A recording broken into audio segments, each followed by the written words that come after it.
proses praktik keperawatan di rumah sakit. Selamat menyaksikan. Selamat pagi Bapak Ibu. Kami akan menjelaskan tentang beberapa tahapan yang akan dilalui dalam preceptorship ya Bapak Ibu. Jadi di sini ada tahapan pre-conference dan post-conference. Nah, nanti pre-conference adalah kegiatan yang diikuti oleh mahasiswa ya beserta dengan preceptor, yaitu terkait diskusi tentang kesiapan mahasiswa dalam melaksanakan praktek klinik ya sesuai dengan kontrak belajar yang sudah disusun oleh mahasiswa. Nah, dalam kegiatan pre-conference ini melibatkan peran dari preceptor, di mana preceptor harus mampu untuk diskusi dengan mahasiswa terkait hal apa yang akan dilakukan mahasiswa pada hari pertama saat praktek klinik. Nah, misalnya kegiatan diskusi tentang laporan pendahuluan dari kasus yang akan dikelola oleh mahasiswa, baik itu secara konsep dasar penyakit maupun tentang konsep dasar asuhan keperawatan. Selain itu, ada peran mahasiswa. Peran mahasiswa pada tahapan pre-conference ini yaitu diskusi dengan preceptor terkait dengan laporan pendahuluan kasus yang sudah dibagikan atau diperoleh oleh preceptor. Jadi dalam tahapan ini kedua belah pihak antara mahasiswa dan preceptor saling melakukan diskusi dan keterkaitannya sesuai dengan kontrak belajar yang sudah disepakati sebelumnya. Terima kasih. Kegiatan berikutnya yaitu post conference.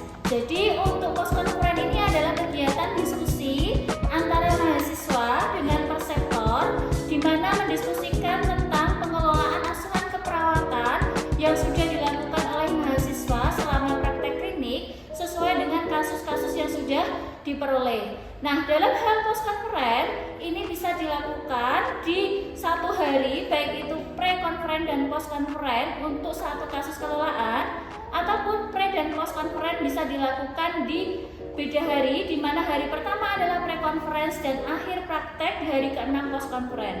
Jadi ada beberapa perbedaan. Nah, untuk post-conference yang satu hari pre-conference dan post-conference yaitu mendiskusikan tentang hal apa yang sudah dilakukan oleh mahasiswa pada hari itu, sehingga mahasiswa tahu bahwa sebelumnya sudah dilakukan kegiatan apa atau tindakan apa, setelah itu dilakukan evaluasi ya terkait dengan pengelolaan pada hari tersebut dalam post conference di akhir mahasiswa praktek klinik di hari tersebut. Nah, peran mahasiswa di sini harus mendiskusikan atau membawa laporan asuhan keperawatan untuk kasus yang sudah dikelola, kemudian didiskusikan dengan preceptor. Dan peran preceptor di sini adalah memberikan feedback ataupun solusi ataupun terkait dengan kasus yang sudah dilakukan oleh mahasiswa, baik itu dari pengkajian sampai tindakan keperawatan, apa saja yang perlu dievaluasi dan harus dilakukan perbaikan kepada kasus kelolaan mahasiswa tersebut. Terima kasih. Selamat pagi Ibu. Selamat pagi Will. Ya, Ibu, kebetulan hari ini adalah hari Selasa. Sesuai dengan kontrak kita kemarin, Ibu, saya sudah mengontrak Ibu untuk kegiatan pre-conference. Lalu untuk rencana pre-conference-nya bisa dimulai sekarang atau nanti aja? Ya, oke. Ulil sesuai dengan kontrak kemarin ya, kita sesuai dengan kontrak belajar bahwa hari pertama ini Ulil akan melakukan pre-conference ya. Nah, sesuai dengan kontrak kita, beberapa dokumen yang harus Ulil siapkan terkait dengan pre-conference apa saja? Kemarin yang sudah saya siapkan itu berupa laporan pendahuluan terkait dengan kasus kelolaan saya. Oke, mungkin bisa dilaporkan ke saya terkait dengan laporan pendahuluan di kasus kemarin saya sudah memberikan kasusnya ya. Kasusnya apa?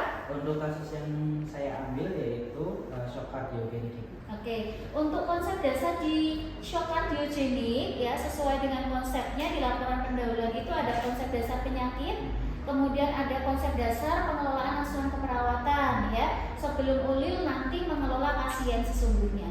Ya, mungkin bisa disampaikan ke Ibu terkait dengan laporan pendahuluan itu shock kardiogenik itu penyakit yang seperti apa, Ulil? Jadi berdasarkan teori yang sudah saya cari itu shock kardiogenik adalah sindrom gangguan patofisiologi berat yang berhubungan dengan metabolisme seluler yang abnormal yang umumnya disebabkan oleh produksi jaringan yang berlebihan. Jadi untuk etiologinya itu ada beberapa, salah satunya yaitu infark miokardium, terus juga terjadinya aritmia ventrikel, dan juga terjadinya gagal jantung stadium akhir itu.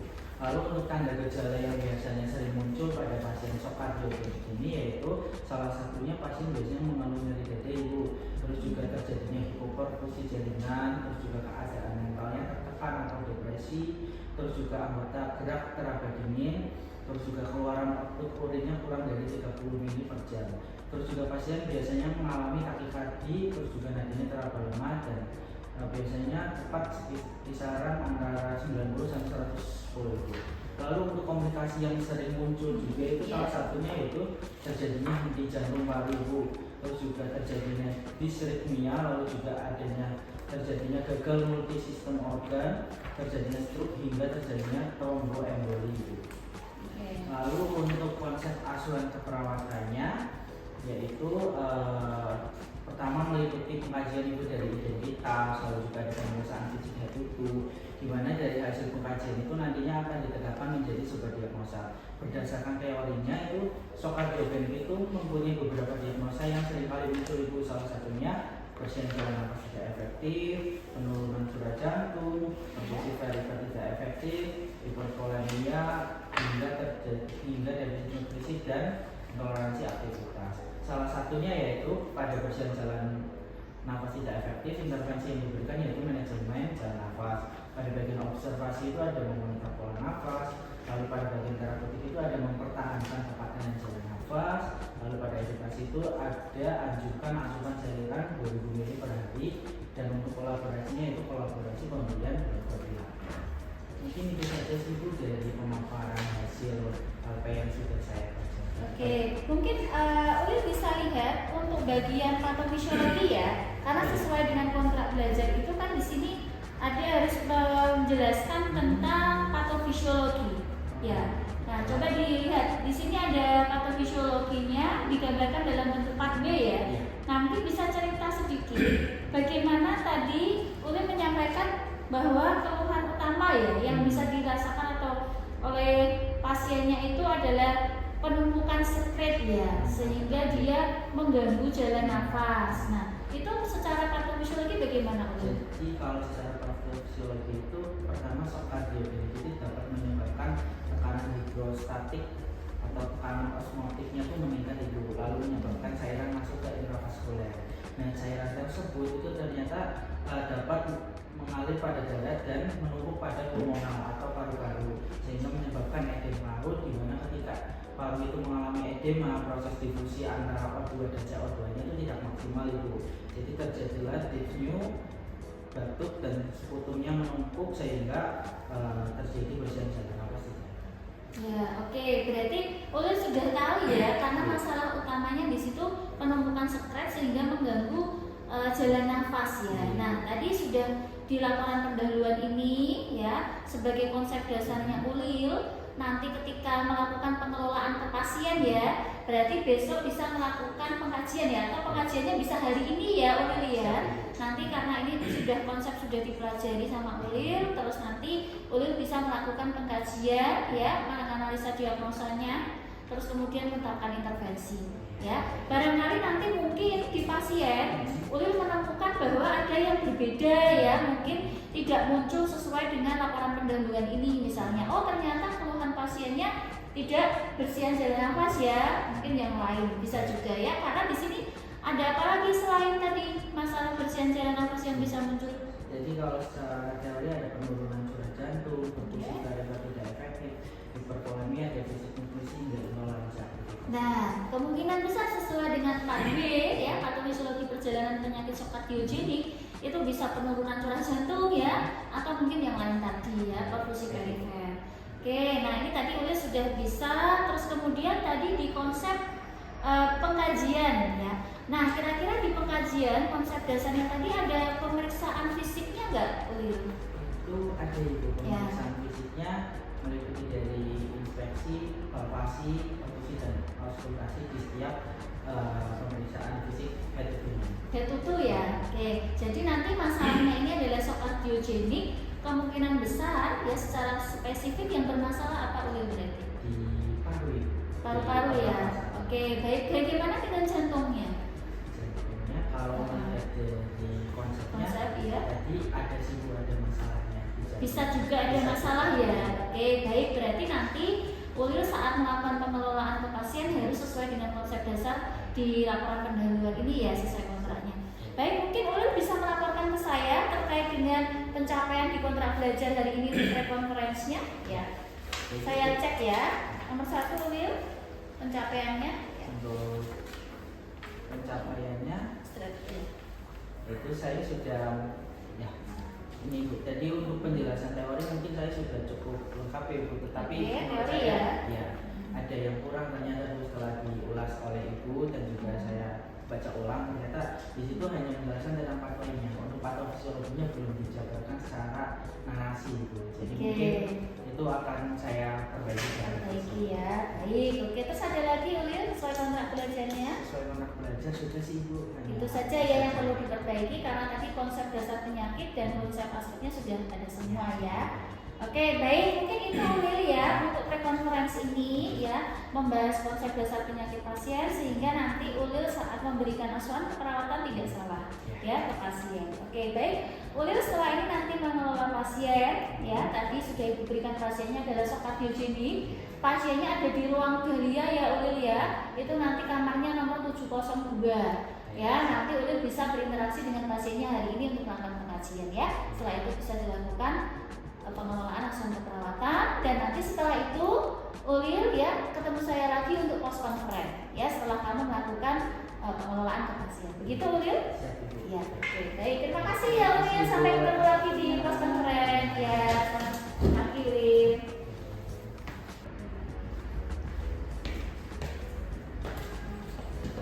Selamat siang Ibu. Ya, selamat siang Ulil. Sesuai kontrak kita tadi pagi, saya hendak melaporkan kasus kelolaan saya Ibu yang sudah saya lakukan di kajian hingga dengan tindakan sesuai dengan masalah pasien. Ya, baik.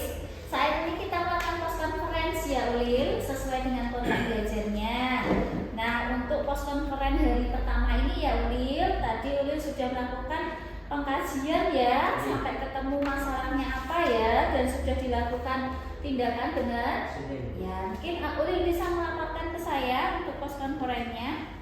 Jadi ini adalah pasien di ruang Dahlia 3 Ibu, atas nama Tuan S, usianya 71 tahun. Beliau ini diagnosa medisnya shock kardiogenik Ibu. Pada saat saya lakukan pengajian untuk keluhan utamanya tidak dapat terkaji Bu karena pasien terpasang ETT. Tetapi setelah saya kaji juga dengan keluarga didapatkan riwayat terdahulunya ternyata pasien pernah mengalami kondisi yang sama Ibu sebelumnya. Terus selanjutnya saya lakukan juga pemeriksaan pada fisiknya, di mana pada pemeriksaan paru itu didapatkan untuk pengembangan dadanya memang simetris Ibu, lalu juga iramanya teratur, terus juga bentuk dadanya simetris dan juga pasien terpasang CVC di subclavicular kanan Ibu. Untuk palpasinya yaitu tidak adanya ditekan, pengembangan dadanya juga antara kanan dan kiri itu sama. Lalu untuk perkusinya suaranya hipersonor Ibu. Terus untuk auskultasinya terdengar suara ronki di seluruh lapang paru. Lalu untuk data-data tersebut yang muncul, saya menegakkan diagnosa bersihan jalan nafas tidak efektif Ibu. Di mana untuk DSDO-nya sendiri yaitu DS-nya pasien tidak terkaji Ibu sesuai dengan hasil pengajian tadi. Lalu untuk DO-nya terdengar ronki di seluruh lapang paru, terdapat sputum berwarna putih kental, pola nafasnya cukup cepat, RR-nya 26 kali per menit. Lalu pasiennya tampak gelisah Ibu, didapatkan dari hasil pengajian laras. Lalu juga hasil fototoraknya itu menunjukkan bronkopneumonia. Jadi data-data tersebut cukup mendukung untuk saya menegakkan bersihan jalan nafas tidak efektif berhubungan dengan hipersaturasi jalan nafas. Oke, mungkin tadi Ulil kan menegakkan diagnosa bersihan jalan nafas ya. Nah, pasiennya kan kondisinya tidak sadar ya Ulil ya saat ini ya. Nah, terus DS-nya apa Ulil berarti? Apakah ada atau tidak? Untuk DS-nya tidak ada Ibu. Saya menuliskannya pasien tidak dapat terkaji. Oh, tidak dapat terkaji ya, sudah benar. Oke, terus untuk DO yang mendukung? Untuk DO-nya tadi untuk auskultasinya terdengar suara ronki Bu di seluruh lapang paru. Lalu juga terdapat foto berwarna putih kental pada jalan selang ETT-nya itu Ibu. Terus juga untuk frekuensi nafasnya itu 26 kali per menit. Adanya peningkatan frekuensi nafas dan pasien tanpa gelisah. Nah, mungkin untuk menuliskan DO-nya urut ya, Ulil ya. Jadi yang pertama dilihat adalah dari DO itu keluhan utamanya. Kan tadi masuknya harusnya di DS ya, karena pasien tidak terkaji. Nah, DO yang pertama Ulil bisa menuliskan di sini itu untuk hasil dari TTV dulu. Nah, berarti apa yang terganggu? RR ya. Oke, terus ada lagi selain RR? SPO. Nah, saturasinya berapa? Saturasinya 94 Ibu. Oke, 94 ya. Awal kajian tadi ya, pagi ya, 94. RR-nya 26 ya. 26. Oke, terus setelah itu baru hasil pemeriksaan fisik paru. Nah, apa aja tadi pemeriksaan fisik parunya? Dia terkena ronki itu pada seluruh lapang paru. Oke, auskultasi ya itu urut Ulil. Jadi inspeksi, palpasi, perkusi, auskultasi. Coba itu apa saja? Inspeksinya itu pengembangan dadanya tampak simetris, dadanya juga simetris. Ya. Lalu untuk palpasinya tidak ada nyeri tekan Ibu. Lalu untuk perkusinya suaranya hipersonor dan juga untuk auskultasinya terdengar suara ronki di seluruh lapang paru. Ya, oke, berarti ronki ya, suara nafasnya. Ya. Terus ada lagi untuk data penunjang lain mungkin ronsen. Ulil tadi sudah lihat cek? Sudah Ibu, ada yaitu hasil fototorak Ibu. Fototoraknya menunjukkan adanya bronkopneumonia Ibu pada pasien. Ya, ada bronkopneumonia ya, tambahannya ya. Berarti padahal tadi diagnosa awalnya shock kardiogenik disertai dengan BRPM. Oke, ya baik. Terus setelah itu, Ulil menetapkan diagnosa perawatannya apa tadi?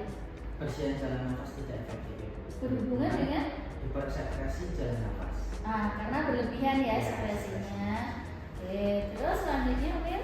Peran berikutnya itu intervensinya itu untuk intervensi yang saya ambil ya. Itu sesuai CG itu manajemen jalan nafas itu dimana untuk bagian observasi itu memonitor pola nafas, lalu untuk terapeutiknya salah satunya itu mempertahankan kepastian jalan nafas, lalu juga lakukan penghisapan lendir kurang dari 15 detik. Lalu untuk edukasinya yaitu anjurkan asupan cairan 2000 ml per hari, dan untuk kolaborasinya yaitu kolaborasi pemberian bronkodilator, ekspektoran atau mucolytic. Berarti dikolaborasi ya di rencana keperawatannya. Untuk tadi Ulil melakukan tindakan apa yang sudah dilakukan? Jadi yang pertama itu saya memonitor pola nafasnya Ibu, dimana pada saat saya memonitor pola nafas, jadi sesuai dengan hasilnya SPO-nya itu 94% Ibu, lalu untuk RR-nya 26 kali per menit.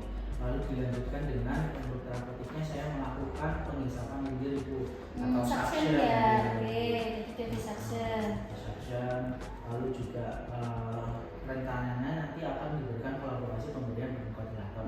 Ya baik, kolaborasi tadi Ulil sudah ngecek ya di dengan perawatnya bahwa akan dikolaborasikan dari resep dokter itu pemberian bronkodilator. Ya baik, terus selanjutnya Ulil setelah itu tindakan tadi sudah ya. Lalu untuk evaluasinya didapatkan, jadi pada saat saya awal pengajian kan SPO-nya itu sebelum dilakukan suction itu 94% Ibu. Oke, 94. Setelah diberikan suction itu jadi naik menjadi 96% dan juga RR-nya turun dari 26 kali per menit turun jadi 23 kali per menit. Nah, berarti ada perbaikan ya untuk sehari ini ya. Oke, terus ada lagi Ulil untuk data evaluasinya? Masalahnya kan belum teratasi Ibu, jadi rencananya saya akan melakukan intervensi berupa untuk penghisapan atau saksinya tetap saya lakukan, keasuhan harinya juga dengan pola monitor pola nafasnya, dan juga tadi Ibu akan melaksanakan kolaborasi pemberian bronkodilator. Berarti bronkodilatornya untuk besok ya, rencana tindak lanjutnya di hari kedua ya. Ya baik, mungkin Ulil besok untuk pagi hari ya, di hari kedua Ulil juga bisa melakukan pre-conference lagi ya seperti ini, dan di akhir dinas nanti bisa melakukan post conference ya seperti ini. Oke baik Ulil, nah untuk post conference ini ya, apakah tadi sudah sesuai dengan pencapaian di kontrak belajar untuk pos conference-nya? Bisa dicek di kontrak belajarnya Ulil, ya bisa dibuka. Ya, ini ya. Oke. Coba dicek Ulil untuk pos conference hari pertama, ya. Oke. Apa saja yang mau dicapai? Itu ada pemeriksaan fisik pasien. Ya, oke, pemeriksaan fisik ya. Lalu juga memberikan intervensi pada pasien sudah tercapai Ibu. Tadi ya saksen ya. Oke. Melakukan evaluasi setelah tindakan juga sudah. Ya, berarti hari ini tercapai ya Ulil ya untuk kontrak belajarnya. Ya, tadi pagi kita pre-conference dan siang harinya ini ada post conference. Ya, oke, baik, itu Ulil untuk kegiatan post conference kita. Jadi nanti jangan lupa setiap harinya Ulil harus menyiapkan ya untuk pre-conference hari ini apa, post conference-nya apa. Begitu sampai akhir praktek ya. Nah, ada satu lagi untuk evaluasi diri di post conference ini ya. Untuk praktek hari ini apa yang bisa dievaluasi dari yang sudah Ulil lakukan hari ini? Mungkin itu sih Bu, karena di situ kan ada keluarga, mungkin saya akan lebih komunikatif lagi saya sebut dengan keluarganya, mengingatkan pasiennya yang tidak sadarkan diri yang masalah kesadaran. Iya, baik ya. Jadi ada keluarganya di sana saat pengajian ya, saat melakukan tindakan, jadi harus dilibatkan ya. Ya, oke. Baik, bagus Ulil ya. Ulil sudah sesuai dengan capaian di kontrak belajar ya, kesepakatan kita di awal sehingga sudah tercapai untuk pre-conference dan post-conference ya. Mungkin bisa saya tanda tangani untuk post conference-nya ya.